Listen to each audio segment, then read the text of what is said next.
beloved professor, but he also knew I knew darn sure what the Yankees game was. I was living in New York at the time.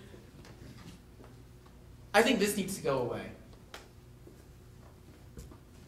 By the way, I took that picture, and she knows that I use this. I took that picture on the library at Masterman, right? Highest testing school in the state. Blue ribbon, yada blah. That's what's on the front door of their library. It's down now, and she and I love to have debates about whether or not it should be up or not, and Marge Neff is a very good friend of mine. But that needs to go away.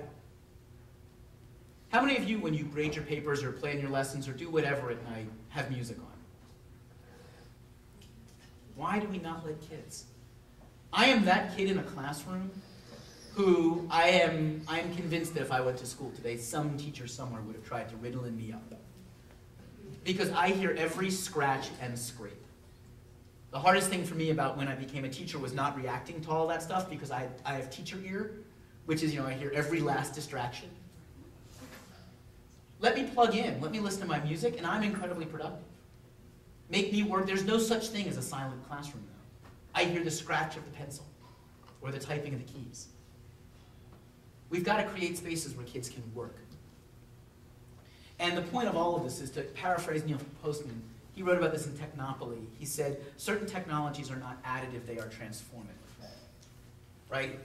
The example that he used was the Gutenberg printing press, where he said, when the printing press was invented, you didn't have Europe plus some books. You had a transformed Europe. Yet in too many schools across this country, what we have are the schools we've always had, plus some technology. What we need are whole new schools.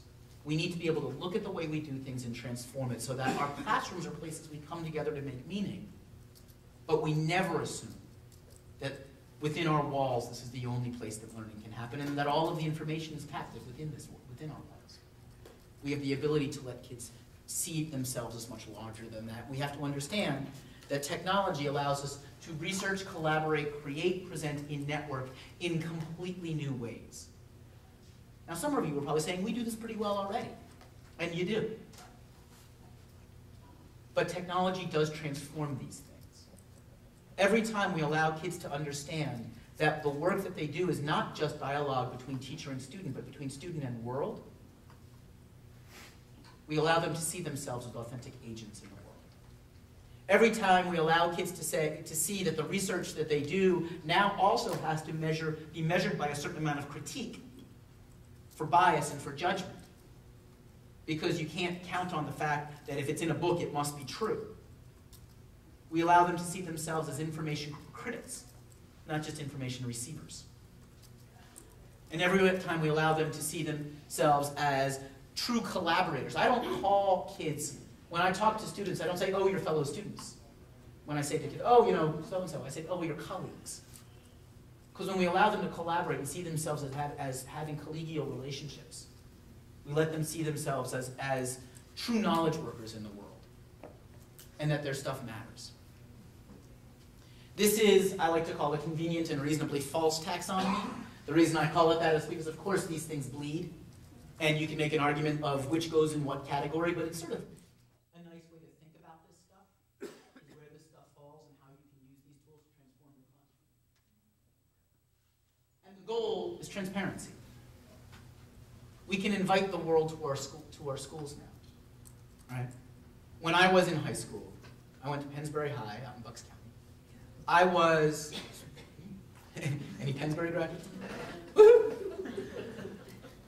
So, Mr. Wilson he ran the TV sports program.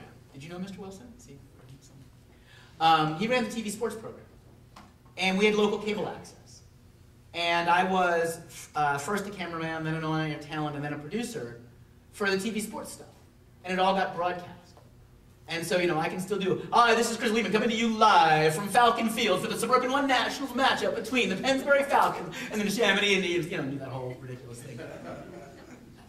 It was awesome. Parents saw their kids on TV. I got to be an authentic voice in the world. Our school didn't just happen, and then we started broadcasting everything out. We broadcasted plays, we did all of that stuff. Again, 30 some odd years ago, autobiographical, filmmaking in a middle school classroom in Camden. Kids can see themselves as part of that larger world, and we can invite the world to our schools, and that matters. And all of this is to get to this. What is the point of school in the age of Google? What do we serve when kids have more access to information in their hands than we have in our heads? Our job is not to give them information. Our job is to teach them wisdom. Thank you very much.